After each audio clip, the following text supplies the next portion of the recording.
السلام عليكم ورحمة الله وبركاته. أهلا بكم أحبائي في قناة أرابيك فود. النهاردة هعمل معاكم سلطة ليلي. هتطلع لي بالنتيجة دي وبالشكل ده، ولا أروع ولا أجمل. نوع من السلطة جديد منعش بالفاصوليا الخضراء وبالجزر زي ما انتم شايفين كده، طعم تحفة. المكونات عندي حلقات من الجزر، وعندي فاصوليا مقطعة طوليا كده على 4، الفاصوليا مقطعة بالطول بعد كده 4، وكزبرة خضراء، وحلقات بصل أو بصل جوانح يعني، وعندي معلقة توم مفروم.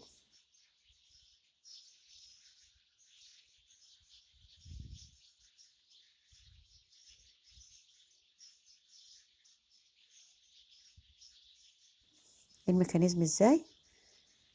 في طاسة كده على النار معلقتين زيت كبار، وانزل عليهم الفاصوليا المقطعة دي، فاصوليا خضراء مقطعة كده زي ما قلنا 4 طوليا، بعد كده 4. بعد كده هنزل عليهم الجزر مقطع حلقات،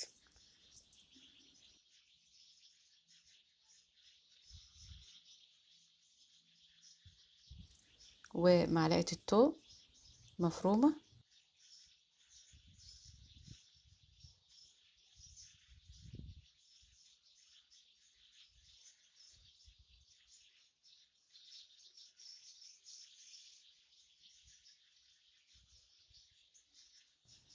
بعد كده بصل حلقات مقطع حلقات او مقطع جوانح يعني كده بالطريقة دي والشكل ده.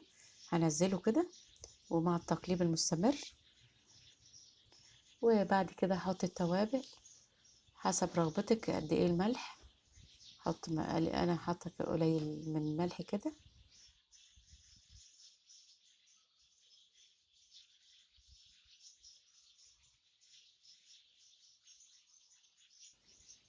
وكزبرة ناشفة مطحونة، وكمون. طبعا الكمون ما تكتريش منه عشان ما تمررش السلطة. طبعا السلطة دي زي ما قلنا مذاق، بتمزج بين المذاق الرائع والفوائد الصحية. بصل أحمر فيه فوائد، والجزر فيه فوائد، وعندي الفاصوليا برضو فيها فوائد. مش هتاخد مني وقت كتير، حوالي 5 دقايق على النار. طبق جانبي مع المشويات ومع السي فود، مع الأسماك، أنواع الأسماك، ومع المشويات والمكرونات برضو ممكن أحطها طبق جانبي كده، بتبقى كويسة. طلع لي بالنتيجة دي بالشكل ده. في الآخر هجرنشها بالكزبرة الخضراء مقطعة كده. طبق رائع فعلا، عايزاكم تجربوه. وبالهنا والعافية، أشوفكم فيديو آخر، والسلام عليكم ورحمة الله وبركاته.